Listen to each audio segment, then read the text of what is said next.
Yes, listeners, we've finally come to that point of the show. Yeah, definitely we've got to that point where everybody's been, well, waiting in great anticipation. You know them anticipation there? So we've got our wonderful sister LP. We've got also got our sister Louise Mohammed.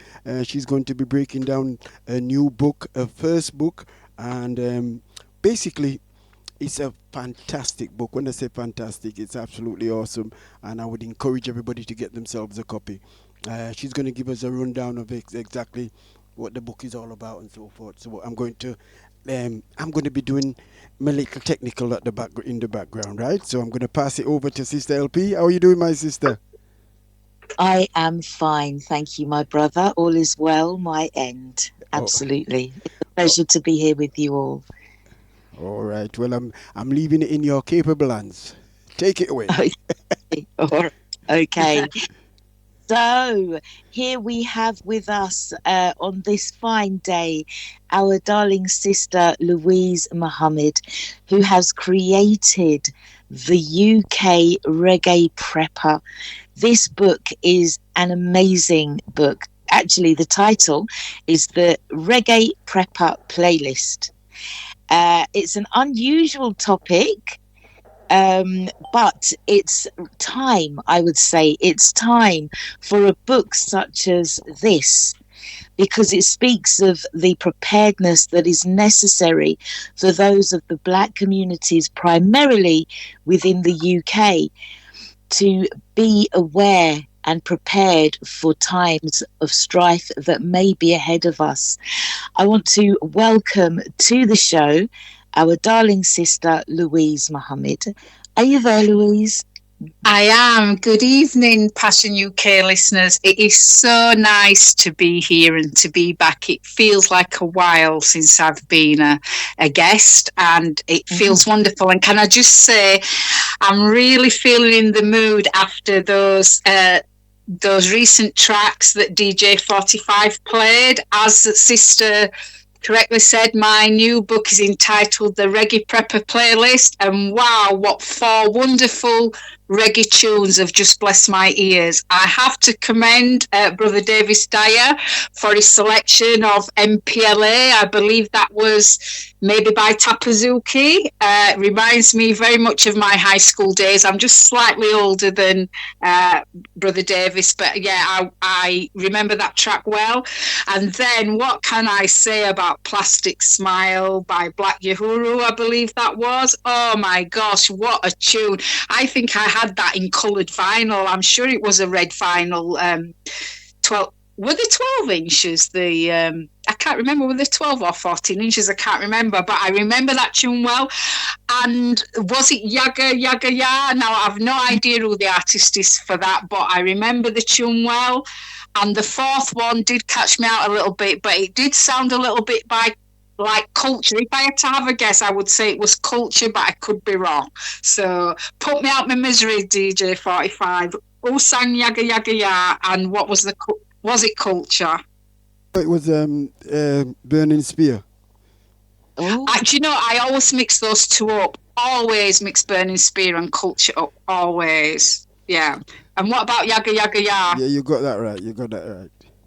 Right. Yeah, so just to say, those was wonderful tracks to get me really vibed up, ready for this session for my book, the Reggae Prepper Playlist. So I just thought I'd start with that. So sorry, it's a bit of a long-winded hello, but it just hyped me up, those songs. no, it was perfect. Thank you so much for your contribution. And at the start of what you just said, you said it's been a little while since you've been on Passion Radio UK. I just want to note that it was first mentioned back in 2007 It was. on a show that you did with 45, where you first broached the subject on prepping. Yes, Yeah. on emergency preparedness. Yes, that's right. Okay, Yeah. on your Black Chat radio show. It was indeed, yes, it was indeed. And it was quite a novel topic back then, really, if I'm honest. But I think, since COVID and the pandemic, I think people realise it's not maybe a novel topic anymore. That's Yeah. what I'm hoping. Yeah, yeah, it is very important. But also, alongside giving us tips and hints on how we can prepare for the future, the book uses classic tracks as well as a segue into each chapter to help the reader to orientate to Yes. the subject that's being discussed. Can you explain that? Yes. Well, I thought it would be really something quite different to intersperse reggae music into a book of this nature. Prepping can be a very dark and depressing topic, and sometimes a little candy helps the medicine go down, shall we say. And I really wrote this book for Black, British, African, Caribbean communities, heritage communities, Windrush heritage communities in particular. And I really had to sit down and think about what would attract that audience towards a book of this nature. So I thought the word reggae, it's quite universal. It's a well-known term, reggae, and that music appeals to, lots of different communities and nationalities. But I knew if somebody of Windrush heritage and of Black heritage saw the word reggae, maybe on a book title, it would attract them. I used the colours, red, yellow and green, the very famous, Rasta reggae colours. And so that's why I decided to use reggae, because I was trying to think of how do I attract my community to pick up a book like this. So I just decided that using music and particularly reggae music, because when I was growing up, and I was trying to show a little knowledge there, even though I got one of the artists wrong, but reggae music was a massive influence in my life growing up. I'd say really from about the age of 7, I kind of remember. I think one of the first tracks I can remember is Ken Booth, Everything I Own. So I'm not sure how old I was exactly when that came out, but reggae music's been a big influence in my life. My father dabbled a little bit with DJing, and our house was full of vinyls and music. And so it just felt like a natural fit, really, to do something creative, to write a book and interject it with reggae music. That always, for me, music in my era, in my heyday, it nearly always had a conscious message. So that's where the idea came from, really. Okay, well, going off that idea, what we're going to do today is have our own version of Desert Island Discs, which is a popular BBC Radio 4 programme where each featured guest is invited to use a selection of tracks to narrate their story or share their journey. So, let us start at the beginning, shall we? Big 45, can we have our first song, please? All right. So we have there Protect Us Jar by Morgan Heritage. Sister Louise, how does that introduce us to the book? Okay, so as you rightly say, this is the first track, and this is the introduction to the book before we get into the first chapter. And really, what I'm going to do is I'm just going to give the listeners just a little bit of a snippet about what they can expect in each chapter of the book. So the introduction, I really start at the beginning, and I'm very honest and say that, I never imagined that my first book would be on such a serious topic. I always assumed I'd write something more with a Windrush theme, but I had this really strong feeling that just kept guiding me towards this subject. Also, I share in the introduction that I'm not aware of anybody else who looks like me, a Black woman in the UK, in the prepper space. And I do apologise in the book if there is actually somebody out there like me that is doing this, but I'm not aware of them. And so really in the introductory chapter, I kind of set the context for the book, and I highlight 2 emergency kind of preparedness scenarios that happened in 2005 and 2022 respectively, where we can see that Black people were treated differently and essentially discriminated against. And therefore, I ask the reader to consider how resilient their household is should an emergency situation arise, especially if the cavalry isn't coming, or at least anytime soon. And I'm very honest in sharing with the reader in the introduction that I myself am not an expert. I'm not an expert prepper or a survivalist. And indeed, I don't even have all of my own ducks in a row, and that I'm actually on my own journey to make my own household more resilient. And then, as I started at the beginning, I also explain in the book at the end of the introduction why I've used reggae music to introduce the 12 chapters. But actually, there are 15 tracks in total, because there's the intro track, then there's a track for the 12 chapters, but the 12th chapter has 2 tracks attributed to it, and then I give a bonus track at the end. And so that's very much what I cover in the introduction to the book. So if we want to go to the next tune, and then I'll say a little bit about chapter 1. Okay. All right. Thank you, DJ. That is So Much Trouble in the World by the late, great Bob Marley. Sister Louise, can you explain chapter 1?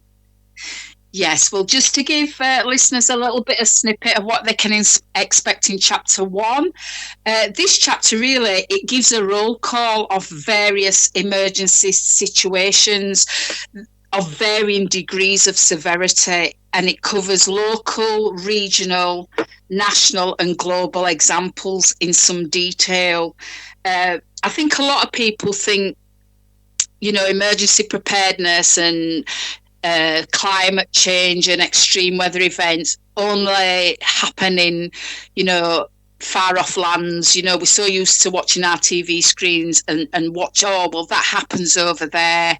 And, we're safe here in England. And what I try to demonstrate in that chapter is actually there are things virtually on our own doorstep. So I do actually even give some regional West Yorkshire examples, but also national. I also share 2 personal experiences of my own, which are focused around an unplanned hospital stay. I leave my house on a Friday morning to go to a funeral, and I don't end up coming home until the Monday evening, because of an injury I sustained and having to be taken to hospital and having surgery the next day, something I was totally unprepared for. And then I give an example of a 9-hour power cut that I actually did experience one Christmas day.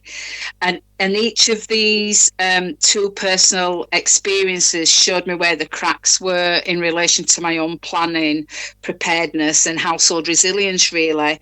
And at the end of chapter 1, I invite the reader to do a little exercise at the end to test their own household level of preparedness as a starter for 10.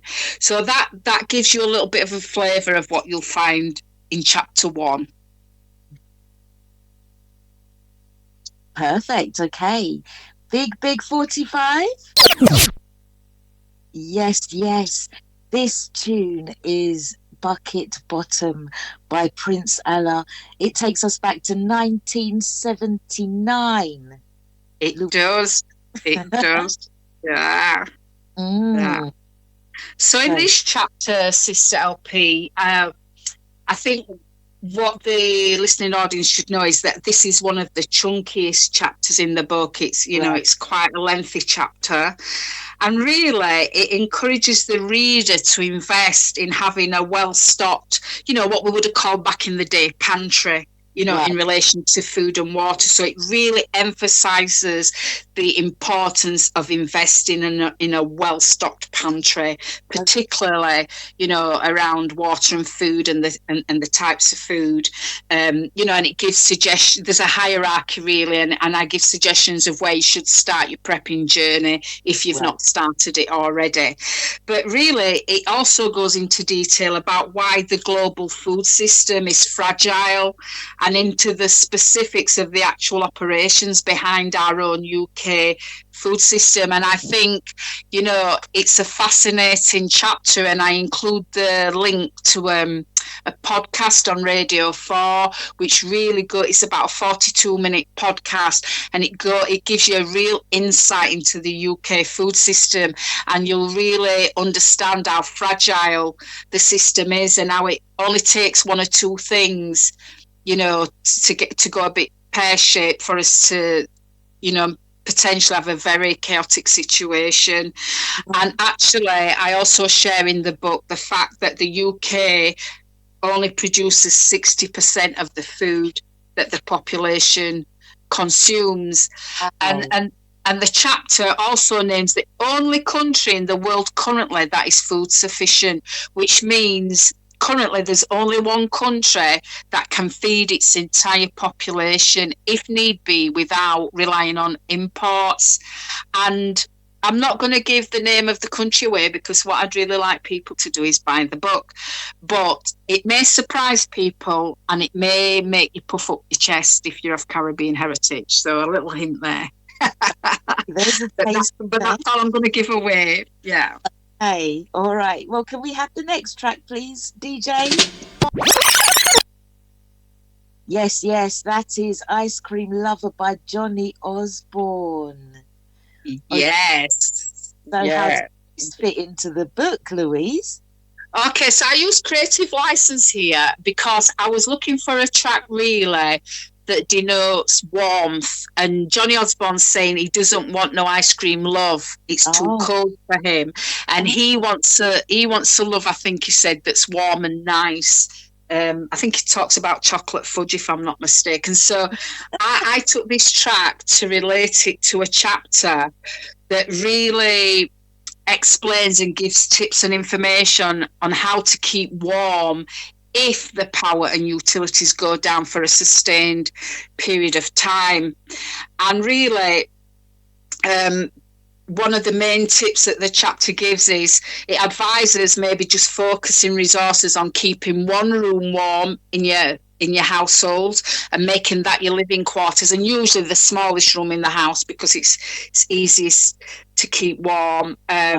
So whilst in a power down situation where you haven't got access to your utilities, it does give that key piece of advice. Focus on one room in your house, preferably a small room. And in today's architectural style and modern living, a lot of people want open plan living. It's never really appealed to me, but in a grid down situation, people that have made their ground floor all open plan, where you can't shut rooms off, will find it very difficult to keep that space, those vast spaces warm. Right. So it might be going, living more in a bedroom or a room that you can shut off, really. And then the chapter also talks about the principle of warming the person rather than warming the home, where there's no alternative energy supply, such as, a backup diesel or solar generator. So if you don't have a wood burner or an open fire or anything like that, and the grid goes down, you may actually have to rely on warming yourself as the person rather than warming your environment. And sadly, I have to say that is a tactic that many people who are struggling with the cost of living crisis and poverty now in this country are having to adopt, and we're not even really in a crisis situation. And then I don't think there is in the book, but I'm not sure if it's right at the end. There's a small section on how to try and keep cool. If we've got a loss of utilities and power, if there's more of a heat wave scenario and the power is out, because, years ago I'd have probably said it's not that often we have to worry about being too warm in this country. But after the summer we've just had, I'm starting to change my mind on that. So there's a little segment about, some tips and hints on how to keep cool if the scenario is actually a heat wave. And so that's a little flavour of what readers can expect in chapter 3. Right. And it's good as well, actually, that you've released the book now so that we can start planning for the winter. Yes, because indeed. catastrophes do take place in the winter. So, okay, thank you for that. Can we have the next tune, please? Okay, Tune. Top Ranking by Althea and Donna. Indeed, Sister LP, indeed. And this chapter is quite a short chapter in the book, really. And it really focuses on and suggests the type of practical clothing that one should start to invest in if they haven't already as part of one's wardrobe. In certain emergency situations, it would be of benefit to have certain types of clothing, depending on what the situation is. And it also reminds readers that we're not necessarily going to look our best, or we're not going to necessarily look stush in an emergency situation, depending on what that scenario is. But it also suggests that if you use certain personal products, like hair, skincare, makeup, fragrances, etc., that you have a good supply. At the very least, stocking up now will ensure against the unexpected price rises. So, when I talk about emergency preparedness and calamities and emergencies and extreme weather, yes, that is one form of things that we should maybe start preparing for. But, emergencies come in lots of shapes and sizes and scenarios. Yeah. And like I said, there are varying degrees of severity. The tariff wars are coming. They've been started and paused and messed around with, but they're there in some shape and form. And tariff wars are a type of emergency. A lot of products are maybe going to be out of the range of the average person, as those price hikes, set in. And so, for example, I was sharing with somebody this week that I usually drink organic beetroot juice, and I usually order every so often off Amazon, a 6-pack of organic beetroot juice. And I've not ordered any for a while because I got quite in front with the stock, and I've let it go down a little bit. So I might not have ordered for 2 or 3 months. And I kid you not, it was £18.50 for a bottle of 6 when I last ordered. And this week, when I looked to place that order, they were £31. Wow. Yeah, and I wouldn't buy them. I've switched to a different brand and product. I am not prepared to pay that for something I was paying £18.50 for. So that's just a personal example that I've experienced this week, where this thing is real. So don't just be waiting for a hurricane. Don't just be waiting for a flood. I mean, I do cover things like that, but emergency preparedness covers a whole range of things. And mark my words, as this madness unfolds, things that you have taken for granted for putting in your shopping basket or your Amazon basket, don't take for granted that you're going to be able to afford those things in 12 months' time. So part of prepping and preparedness is, if you use, like I use a certain hair product, buy 4, 5, 6 jars of it now and make sure you've got plenty of those things in stock. And so DJ 45, your Old Spice aftershave, order 4 bottles is my advice. 4 bottles. Why would I need an aftershave when I'm preparing to, that's the last thing I'll be thinking about. Because hygiene and psychologically feeling, your best is still, it's part of a prepping mindset, so we should still strive to be clean and what have you. Sister, if I'm smelling nice, I'm attracting the opposite sex, and I don't want to do that when I'm prepping. Oh, don't you? All right. Okay.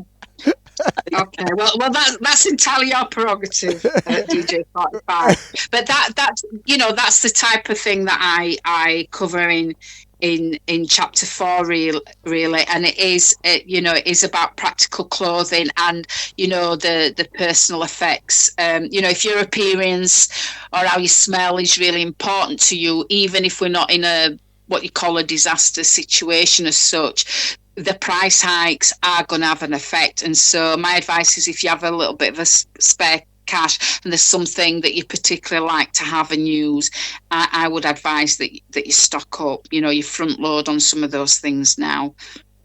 Okay. Well, right. Well, I do believe that we'll be going to break. yeah. Well, what I would this suggest is that we to play the next track and let it play through right through, and then and then we come start back on the after. other side. What do you think of that idea? fantastic. Absolutely. Brilliant idea. You're not just a pretty face, DJ 45. Thank you very much, sister. I take that as a compliment. It was given us one. Yes, last year. Yes, welcome back to PassionRadioUK.com. Yeah, man, and we're not gonna do no long thing today. Yeah, we're gonna go straight back to the interview with our wonderful Sister Louise, and Sister LP is conducting that interview. And I'm telling you, so far it's been fantastic. The information. Just let's touch on the last track that we just played, Sister. Sister LP, are you there? Yes, I am here. And that last track that was played was Good Hygiene by Snaggerpuss. So if anybody has missed out on the first hour of this interview, that's a shame. But here we are, our Sister Louise, and we are doing a desert island disc type interview to introduce her new book, the Reggae. Oh gosh, hold on a second. Let me make sure I get it right. The Reggae Prepper Playlist. So, before the break, we played the song Good Hygiene by Snaggerpuss. Sister Louise, can you tell us, how does that fit in to your book? I can. So we were up to chapter 5, and as you correctly said, the playlist for chapter 5 is Good Hygiene by Snaggerpuss. Yeah. Again, this is another relatively short chapter in the book, and really it instills in the reader that even in an emergency situation, it's important really to keep oneself first and foremost, but also one's environment clean. And I think the important message here is that, you really need to deter bacteria and viruses from spreading and making one ill, on top of an emergency situation. So keeping clean is really, really, really important. And it gives tips and advice on how to achieve this, even if or when water is scarce. And really, I think one of the key things it also emphasises is that drinking water must only be used for drinking and rehydration. And so really, in a normal situation, we would just take water for granted, wouldn't we? We would shower, we would bathe, we would strip wash to keep ourselves clean. We would wash our clothes in a washing machine. We would clean down, we would fill a bucket or a bowl with water and detergent and clean the place down. In an emergency scenario, depending what the situation is, if the utilities have gone down, including your water supply, or if your water supply is contaminated, then drinking water is like liquid gold, and you will not want to use that water for keeping yourself clean, or for washing your clothes, or for cleaning your environment down. And so this chapter really gives you lots of alternatives and gives you so that you can keep drinking water just for drinking, because I think it's really important for people to realise that the average person, the average Winston and Pearl, can only last 3 days without water before there'd be serious health implications. I mean, some people, there are also exceptions, and that with instances where people have gone longer without water, but it depends on their fitness, humidity, and lots of other factors. But the average person after 3 days without water, we're in trouble. So it gives tips on hygiene and how to keep yourself and the place clean and your environment, but without using your water supply, really, I think is the key theme of chapter 5. And right. I know that it might sound extreme because people can't imagine a time when water won't be running from the tap, but I think we're living in a time where lots of unprecedented things are happening, and even around the world, we've had examples of water's running, but the supply's contaminated. Yes. In Flint, Michigan,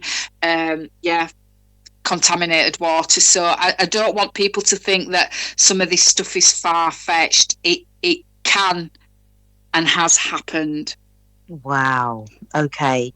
So be stocking up then on bottled water when you can, but then also get the book, because there are so many other ways in which we can keep ourselves clean and keep our environment clean as well without necessarily using water. Yes, that's what chapter 5 is about, really. Beautiful. All right then, so selector. Woman tend to the sick. All right, so that is Night Nurse by Gregory Isaacs. Night Nurse, how does that fit into the book, Louise? Well, firstly, thank you to the Cool Ruler, because I think that track was perfect for this chapter. Yeah, so Night Nurse plays really nicely into the topic for chapter 6, because this is it's really an important chapter if there are members of households that have health conditions and disabilities.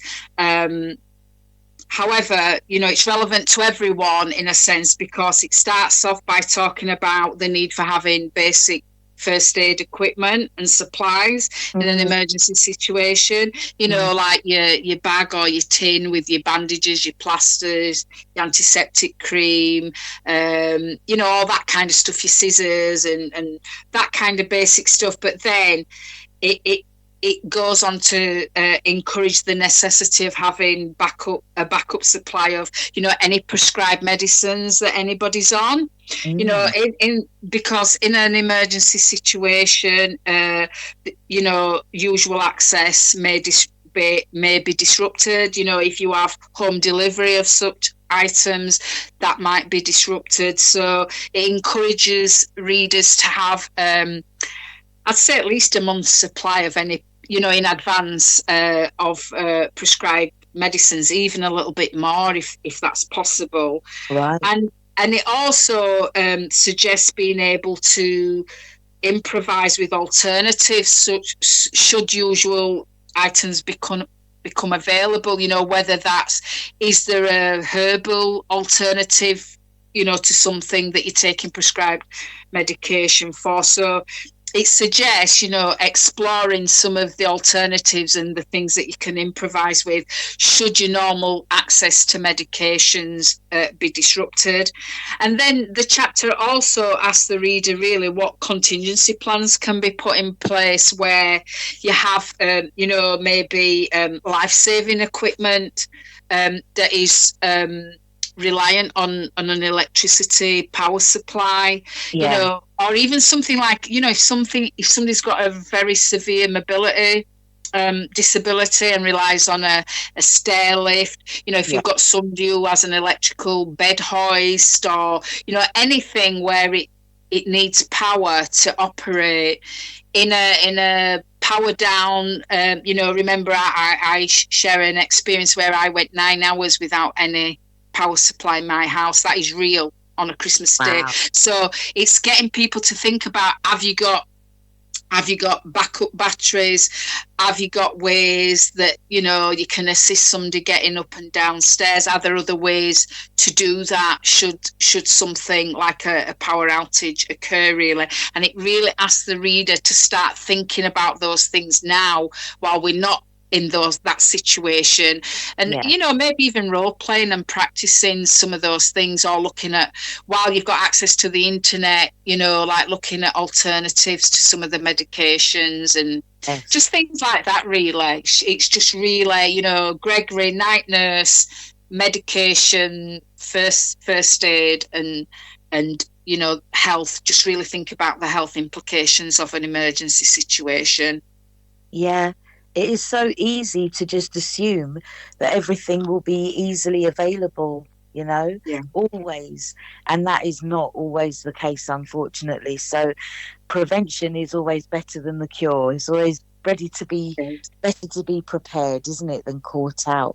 Okay. Yeah, and have at least a month's supply of a prescribed medication, and that includes things like an inhaler. There's so many children with asthma, and, have we got a month's supply at the very least?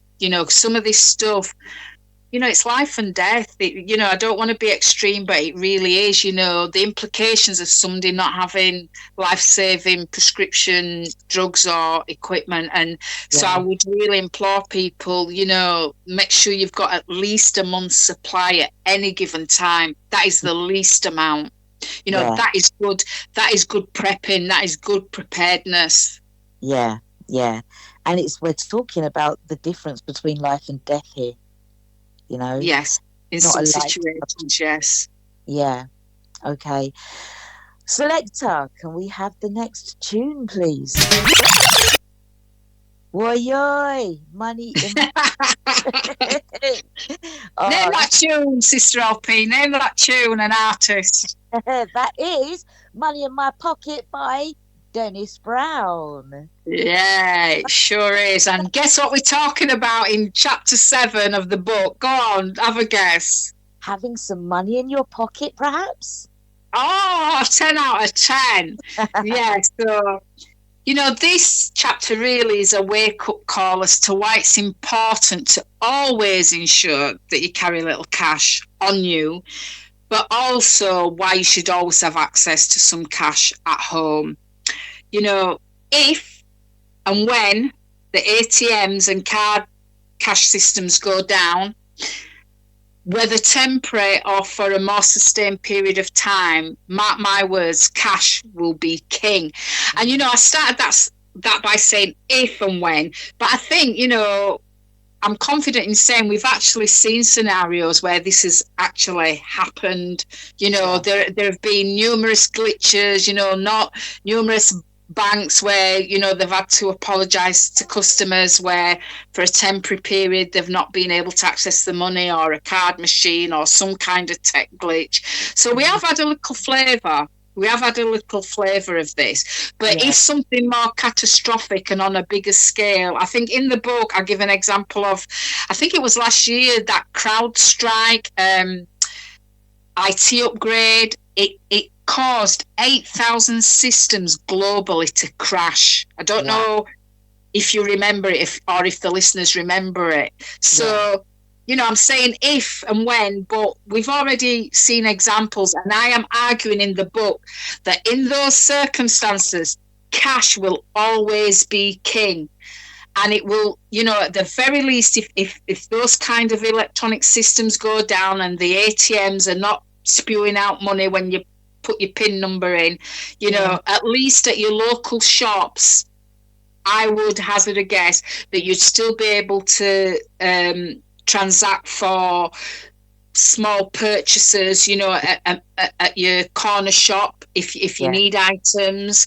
And if you've got cash, you can also use it to barter for items from people who have got what you want in excess, that'll sustain you and your family. It's just, I see it very much with young people today. Everything is on the phone and plastic, and, very few younger generation people carry cash, or shall I say a significant number, and not walking with cash. And I just think it's really important to always walk with a little, and to always have access to some at home. Yeah. And I give tips and examples on how you can achieve that in the chapter, because obviously there are risks to having, you know, money at home. And I don't advocate, you know, having £10,000 in sterling in bills in your house, you know, unless you've got a safe and you've got a really good, you know, safe, secure system. So there are risks, and I'm not talking about those kind of amounts of money, but I am urging people to always have some cash that you've got access to, because cash will be king. You know, I don't even want to say if the systems go down. I think I'm going to be confident and say when they go down, you know, whether it's just temporary or whether it's for a sustained period. I think we're going to see more of this kind of thing. So have some cash, have some money in your pocket, as our Dennis says. Yeah, well, I think that it's probably better to be planning as if it's going to happen again. It's better to be forewarned, isn't it? You know? It is. Yeah, it every is. time. So, okay, money in your pockets, make sure it's a thing. And I suppose as well, having something to barter with, it would be a good idea if you actually pick up and make use of that hobby. So if you're into sewing or knitting, or you can bake bread, or you've got chicken or something, you know, if you don't have money, it would probably be a good idea to have something that you can use to exchange. Yeah. Yes. Okay. Definitely. All right. Definitely. Well, let's go on to chapter 8. Can we have the song, please, brother?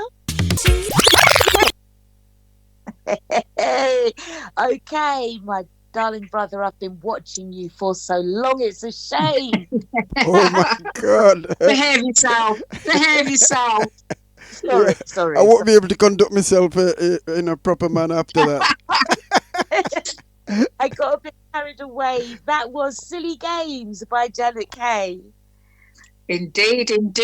And you may not be surprised to hear that this chapter really, well, firstly, let me say it's quite a short chapter, short and sweet, and really the chapter's giving lots of advice on how to entertain you know, yourself and your children or other members of the family household when the power is out, when the Wi-Fi is down, and you simply cannot switch on the TV, you cannot stream Netflix, you can't use your game console or iPad or your mobile phone, etc. This chapter is really getting you to think about what will you do in those scenarios, because it's really important that in an emergency situation you're still able to entertain yourself and occupy your mind to a certain degree. So a lot of this chapter, really, a lot of the tips and advice, it's really about going back to the good old days, in my opinion, you know,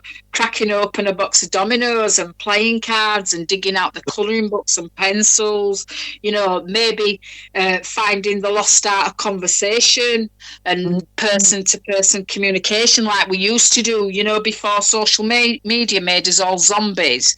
You know, we used to knit, we used to sew, we used to converse, we used to do jigsaws, we used to sit round and play Monopoly, Snakes and Ladders, drafts, Awari, you know, and I want to assume that all households still have a few board games and, you know, have a deck of cards and have a box of dominoes. But I don't know, you know, Sister LP, I don't know if every household, I would think every Windrush household at least would have a box of dominoes and a pack of playing cards. But then again, you know, like myself, if you live in a solo household, you know, that's not going to serve you very well if you live by yourself. So, you know, maybe the mandala, you know, the adult colouring books and jigsaws, you know, knitting, crocheting, you know, things that you can do on your own to occupy, you know, maybe a crafting, you know, with some crafting materials. I think it's really important to think about some of those things, because trust me, if the grid goes down, if we go into grid down, you will not have Wi-Fi, you will not have your whatever the game's called, consoles are called. I can't remember is it PlayStation, isn't it, or something like that? Yeah, you won't have Netflix. Yeah. You know, and you might have a power bank for your phone, but depending on the duration of the power down, your power bank's going to run out of power at some point. So at some point, you're going to have something else to rely on. And this is where I think, like me, I've kept an old cassette player that you can put batteries in. Good. CD with a radio on and a CD player. Sorry, not a cassette player. I used to have one. I think I have got one that you can still put cassettes in. But, my brother laughs and says, oh, what, you still got that for your dinosaur and stuff? And I think, yeah, well, we'll still be laughing when there's no power, when you have a power cut. I can put batteries in my cassette player or CD player, and I can still have a bit of music. I can still listen to the radio. What are you going to do? Yeah. When Wi-Fi's down and you, whatever you call them, things that you just dock and what have you. So modern technology's fine when you've got the power up and what have you. When you haven't, it's a nightmare. Yeah. So and that's really what Chapter 8's about. Yeah. Okay. For so many people, having Wi-Fi means that they've got a permanent childminder for their children. Yes. And I think now a lot of us don't know who we actually live with. So having those games on tap is going to be a really necessary thing to do. And again, something that we should sort out in advance, because when it will be too late. Okay. And what I've actually said as a result of writing the book and having conversations with certain people that are reading it or have read it is that I'd actually like to introduce at least maybe 4 times a year in our community. Let's have a games night. Let's hire, hopefully we're soon going to be acquiring the Adawi Cultural Centre for those of us that live in Huddersfield. Let's program in for games nights throughout the year where we have certain tables set up with board games and we just come together, all generations, we move around, who wants to play Monopoly sits at that table. And in fact, Sister LP, I bagged a bargain recently. I picked up a Monopoly board game that's themed after the Black Panther movie and Wakanda. Ooh. Yeah, so I'm itching for us to get a Adawi and get some creative things, programmed in. But, let's bring people together. Let's have serious conversations about how we make our households more resilient. But let's kick off. Let's have some games nights down there that brings all generations together, and let's have fun, let's talk, no phones allowed, no gadgets, and let's just get back to how it used to be before, let's do it willingly before it's forced upon us, really. This also allows us to get to know who are the people in our community, who do we live with, who are our neighbours. If something does happen, who can we go to if we don't have eggs or milk or 45's pork? What it's bacon. Who's got 45 bacon? So well, funnily enough, I do come to a chapter later on that talks about community a little bit. So I do talk about that a little bit. So I'm really glad that you've raised that, DJLP, because I do cover that in the book as well. The need for community. So it's funny that you should mention that, sister, because really there's a group called ACAP from Bradford, and I mean, by the sound of the sister's voice, most people will realize that she's from Yorkshire. Yorkshire accent is very strong. Are you talking about me? Yeah, I'm talking about you, sister. It's a very strong Yorkshire accent, but never mind. That's where you landed. Well, we've all got crosses to bear, haven't we? There's a group called ACAP from Bradford that puts on for the Black October, the what we have, Black History Month. The Black History Month. They put on a event called Reggae Bingo, and that's very funny, and also very entertaining. That's and everything. Wonderful. And they're actually doing it again this year on the 25th of October. So it's something that we will need to basically. I think we should bring it to the Adawi and really introduce it to our people properly. So anyway, let's get into the next question for you, DJ 45, on that point. When the electric goes off, what are you going to play the music on for Reggae Bingo? I will hum and sing. Have you got a power pack, or can your sound system operate off batteries? I haven't got a backup plan, sister. Okay. I All haven't right. got a backup plan. Well, Anyway, we'll go with DJ LP's suggestion then. If the power goes off, we'll hum the songs. all right, Probably let's gonna. Yeah. let's go into the next track. Let's go I am into the, Okay. uh, disappointed though, 45. I'm a bit disappointed because I know that you've read the book, so I thought that you would have been planning ahead. You are like the Pied Piper of Yorkshire, so you play the music, we follow you. all If you right. don't have up, what are we gonna do? Oh my gosh, you're putting a lot of stress on me now, sister. Yeah, it's your responsibility, no pressure. Yes. Let's all contact 45. He knows what to do. Yeah. All right, let's go into the next track, sister. Okay. In the streets. Can you imagine? That song is 49 years old. It Oh, is you're joking. 49 years old. Oh, I feel old, Sister LP. It's Police and Thieves by Junior Mervyn. Oh, I remember seeing him perform that on Top of the Pops. I didn't realise it was 49 years ago. Oh my God. I could skank a lot better in those days without my crusty knees, I can tell you that much. Oh, But yeah.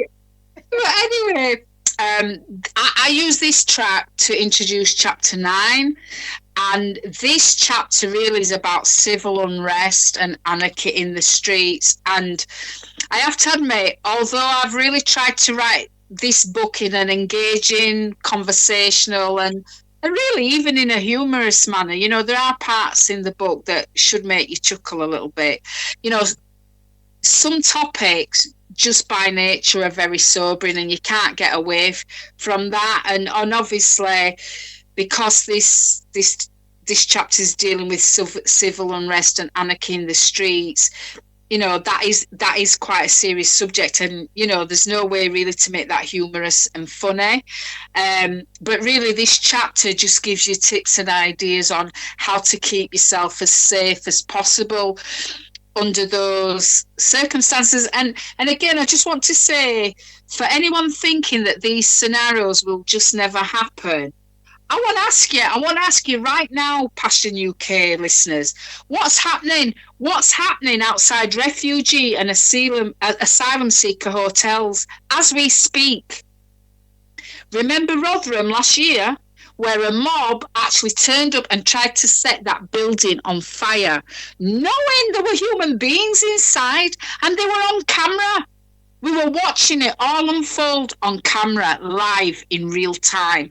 So I defy anybody really on this topic, but really even on the whole book, all the topics, to tell me that it's far-fetched, that none of this stuff will really happen. I defy anybody to tell me that it's far-fetched, because it isn't. We are living in unprecedented times, and that's why I've written this book, to give us a heads up so that we can get prepared. How many people thought they would see that, do they call it insurgents, on Capitol Hill in America when Trump didn't get re-elected in, was it 2020? Yeah. How many people, before that happened, how many people would have conceived something like that could happen? Never. You wouldn't, would you? No. Unprecedented. And here we are again. It's all kicked off again about asylum and immigration. So, I just really think people need to sit up and join the dots and look up, just reading between the lines, look at what's happening. There really is potential for anarchy in the streets and civil unrest. There really, really is, and we're seeing it playing out right now in front of our eyes, right in this country, right in northern towns. I mean, I went to Marsden today, just short of Marsden today, and it's the first time I've seen the flags flying on, on some of the lamp posts. There's all this debate about the flags, the St George's flag and the Union flag, and today I saw some flags for the first time just before you get into Marsden. I went to a cafe there this morning for brunch. So, please please, people, don't tell me that this is far-fetched and we don't need to get prepared, because in this chapter, what I'm really, really getting at is the safest place for you to be when this kind of stuff kicks off is in your own home. And you're only going to be in your own home if your pantry's well stocked, you've got some cash in your pocket, you can just, go down to a local shop. You don't have to be in the big spaces. If some of this stuff kicks off, the safest place you need to be is in your home. And that's why we need to make our homes more resilient, so we're not out there in all that madness when it kicks off. Yeah, Wow. in So that's truth, all I want to sister, say, really. in truth, sister, I do believe that most of these things that you're seeing around these asylum people's situation is orchestrated by some darker powers. You know what I mean? Yes. It's all, most of this thing is planned, and it's the people that are just going along like robots, you know what I mean, dancing to the tune that they're supposed to dance to. You know what I mean? So most of the people around us are actually robots. I'm telling you, they do as they're told, and the media just manipulates them. This is what's going on right now. Anyway, we're going to the next track, please. Yes, Oh, yes. name that tune, DJ LP. Name that tune and artist. Oh, I was going to ask you to do it, but how can I resist? It is No Man is an Island by Motion. Oh, I love that tune. Yes. At the start of this chapter, I confessed to all the readers that I just kept hitting replay on that track. Wow. At least a dozen times before I actually focused and actually started to write the chapter. I just love that tune, and that version in particular, because other people have done a version of that track. I think Dennis Brown has done a version, and various other people. But for me, Motion, the version by Motion, that is the track. That is the version for me personally. Yeah. For me personally, the others just don't touch it. But yeah, this chapter is going back to what you mentioned a few chapters ago, DJLP, about community. About who do you go to if you need some eggs, if you need some help, if you need some support. So, I thought the title of this track was just perfect. No Man is an Island. And really, this chapter delves into the need to build community of like-minded people around us, whether that's your family, your friends, relatives, or neighbours in close proximity, because nobody can survive a challenging stroke emergency situation as a lone wolf. We all need people, and really this chapter gets you to think about what skills and resources can you all contribute as a collective. That's not maybe only just about your survival, but how can you even maybe thrive in thrive a little in what could be a difficult and challenging situation. And I think what I'd like to add here is that I really think community is broken, it's really broken down to what community was back in my day when I was growing up. I grew up on the edge of a council estate, and a lot of us were in the same boat. I mean, I didn't really realise we were poor because we were all in the same boat, but I guess looking back, we were what you call deprived community. We've got all fancy words for it now, haven't we? And reports and fancy words and models and what have you, but there was a sense of community back then. Do you know what I mean? Everybody knew everybody. You knew your neighbours. You all looked out for each other. We used to go to shop for elderly neighbours, that had mobility problems. And, if weather were bad, you'd go and knock on somebody's door who you knew were elderly and see if they were all right, if they needed anything. And, I just think, and us as Windrush Heritage, we started in this country by all helping each other. Somebody came and settled, they sent for somebody else, helped them with the fare to come here, rented out rooms to each other, give each other a cup of sugar. And I don't know where all of that's gone. It's just disintegrated, hasn't it, with each decade and generation. There's a lot less of that now. So this chapter just really emphasizes how important the need for community is, especially in challenging situations. And I don't even think you don't have to wait for anything too catastrophic to start No. you know, displaying some of those principles. Now, I really do think we've lost a lot of it. I don't know if you agree, but I think we really need to, you know, a lot of us don't even know who our neighbours are. Yeah. Yeah. You know, we don't speak to them, we don't know them. And the reason why I think it's important is because your family and friends, depending on what a scenario or the challenge is, they may live too far away to be of any immediate help and assistance. So it's really wise to know some people in your proximity. You know, it doesn't have to be the house adjoining, but at least are you on good terms with somebody on your street or your cul-de-sac? You know, do you check in on each other? And so this chapter really gets you to think about that kind of thing, and also to maybe help somebody who's less fortunate. You know, I talked about having a well-stocked pantry right in one of the beginning chapters, but we're living in a time today where some people can't even have 3 meals, can't even put the heating on. And we're not even in an emergency situation. So, you know, if we build community, it's about looking out for those. You know, you might have some excess resources and somebody might not have the basics to survive. So that's what this chapter's about, really, building community of like-minded people, you know, because not everybody's, what is that saying? Not all skin folk are kinfolk. You know, so it's about but it's about the like-mindedness, really, regardless of what nationality or colour somebody is. You know, if you're of like mind and you're all trying to survive and you're all willing to share skills and resources, that's what matters, really, in an emergency situation. You know, if somebody's a nurse or a doctor, you're not going to sit, you know, we've got a lot of racism in NHS at the minute. You know, I don't want a black doctor, I don't want an Asian doctor, I don't want this, that, and other. But trust me, in an emergency situation where your life depends on it, if your neighbour's an Asian doctor or nurse, you're not going to be too fussy, are you? You're gonna thank God for that person and that skill. Yeah. You know, so we need to stop the madness, really. Yes, you know, because that person may well be able to save your life in an emergency situation. Yeah, I'm just looking at the time factor, sister. Okay. Oh, okay. Right. Keep it moving. All right. Okay. Next song, please. Yes, roots and culture. This is Carry Ja Heavy Load by Ijaman. Yes. Carry Load, Louise.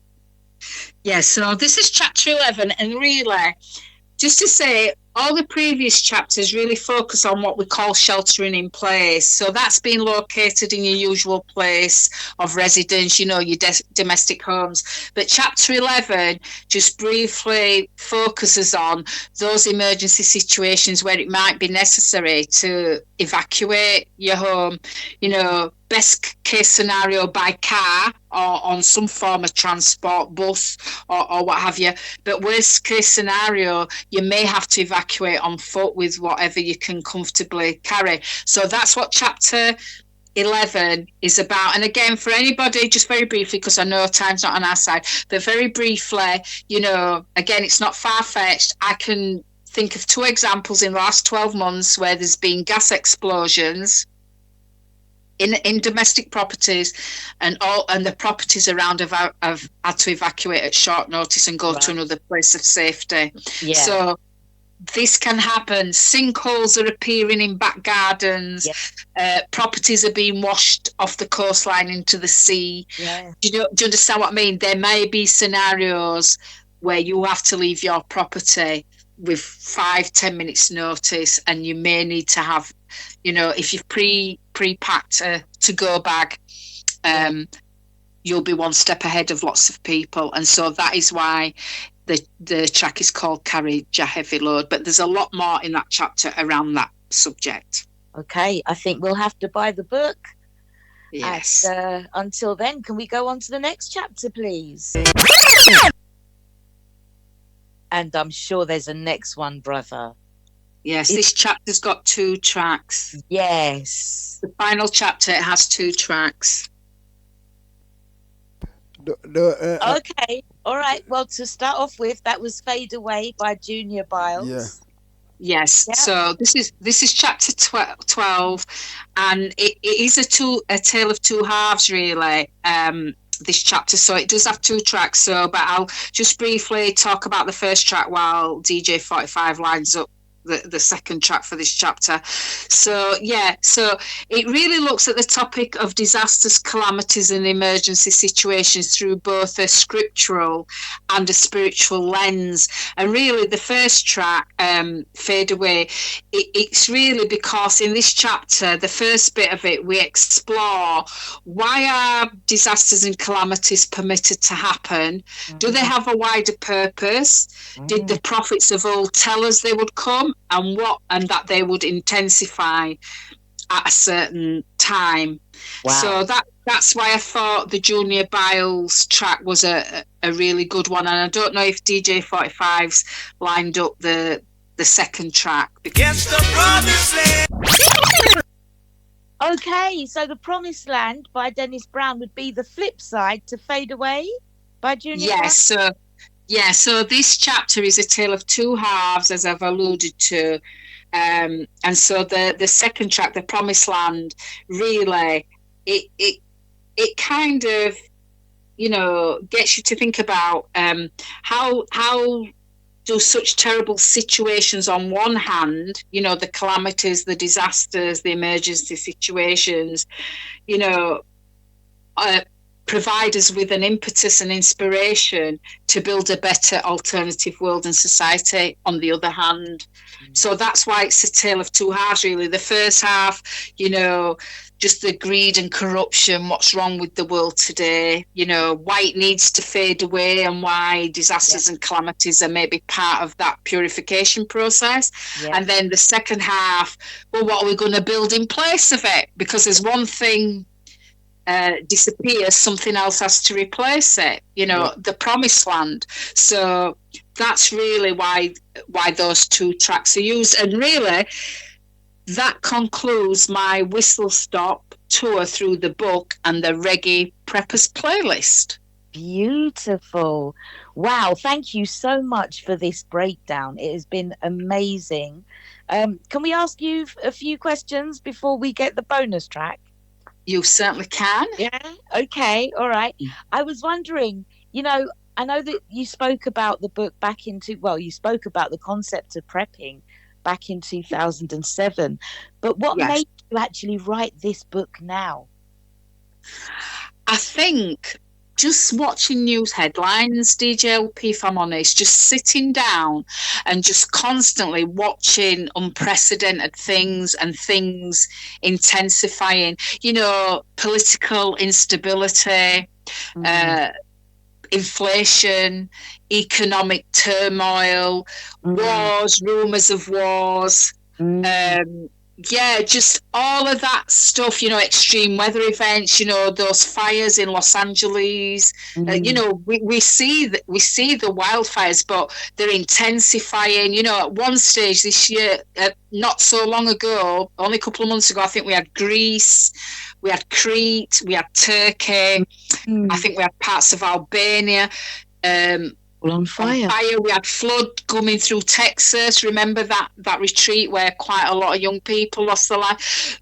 Just things intensifying and lots of things happening at the same time in different parts of the world. Yeah, and I just sat there thinking, oh my God, I just really have to write something and put it in people's hands. Wow. Yeah. And how long did it take you to write it? I actually wrote the book from start to finish in 15 weeks. Wow. Oh, wow. Yeah. That's amazing. Okay. Yeah, it's quite short, isn't it? It's quite, And that's the urgency that I felt. Yeah. Plus, I have wanted to write. I have had an aspiration to write a book for 30 years, so I have no excuse for procrastinating. Once I was drawn to this subject, and just really steered towards it, I couldn't really justify wasting any more time. Okay, and so with that in mind, were there any individuals or, who inspired you and motivated you to get this book up and running? Well, firstly, at the beginning of the book, I give the dedication to my late mother. So obviously she's a source of inspiration. But then in practical sense, my book mentor, Dr. Asher, who's going to be on the show, I think, DJ 45 said next week. She was my book mentor. She's created a course called Write That Book. And honestly, I have to say, without her support and guidance, I wouldn't be sat here talking about this book. Because I've procrastinated for so many years, and no doubt if I hadn't heard her talking about this on this same show back in January last year, Yeah. I wouldn't have this product in front of me. So I owe her a debt of gratitude. And then obviously I want to give preps to a platform that I tune into every Thursday in the UK called The Spiritual Injection, a weekly online platform. And they just showcase a plethora of Black, African, Caribbean professionals, entrepreneurs, movers and shakers, making their contribution to society. And I just felt after, being an attendee of that for several years, I think it started in lockdown, that I wanted to make a contribution. I wanted to put something out there of value for my community. Okay. So we can expect to see you on there then maybe one Thursday? Well, you never know. I wouldn't say no if I was offered, if I was invited. You never know. Let's see what we can arrange. 45. Need to see what we can arrange. Thank you very much, sister. I'm sorry, but we'll have to come to the final the final words from the sister. If there's anybody that she wants to big up, apart from who she already bigged up, just to give certain thanks. And let us know where we can get the book from as well, please. That's right. Yeah, I think I'll just recap by saying the Reggae Prepper playlist is 160 pages, 12 chapters, each outlining a different topic, 15 classic immersive reggae tracks to introduce them. I include topics such as the benefits of a well-stocked pantry, how to keep warm when the power and heating is off, why you should always have a little cash. It includes a glossary of patois terms for people that are not familiar with Caribbean vernacular. It has a template at the back that invites you to create your own playlist, and it has some reference material at the back to enable you to do a deeper dive on any of the topics that interest you. I wrote this for you, my Windrush Heritage community mainly, but the information is universal and it's life-saving information, and every household should take prepping much more seriously. Perfectly. Where can they get it from? They can get it from amazon.co.uk, priced $11.99. Okay. Or if anybody knows me personally, if you live near me and you know me personally, I do have a few author copies that I have left from the expo that I was at last week. The wonderful expo at Cedar Court, put on by the Black Business Support Agency. I sold 25 books at that event, competing with lots of other goods and services and stalls and goodies. I had so much interest in my stall, so many conversations. So yeah, amazon.co.uk, the Reggae Prepper playlist. Or if you know me personally, I do have a few copies that I can, if you want to contact me, and we can arrange to meet up and exchange a little cash. Cash is king. I do have a card reader, actually. I can take card payment. Right. Yeah. Okay. Well, thank you so much for coming on to the show. Thank you. Thank you so much. Speaking with you. Big 45, I'm going to hand over to you now. Thank you very much, sisters. Oh, I'm telling you, it's been a wonderful, I'm getting so many people texting in with questions and so forth, but we just haven't got time to go through all the questions because we've only got a couple of minutes left. So till next strong, as I said, next strong, we're going to be interviewing our sister Asha. Right, so make sure you tune in next strong for that. And if anything was said this evening that upset anybody, it wasn't our intention, because truth is truth, right? So till next strong, I will see you all later. Bye.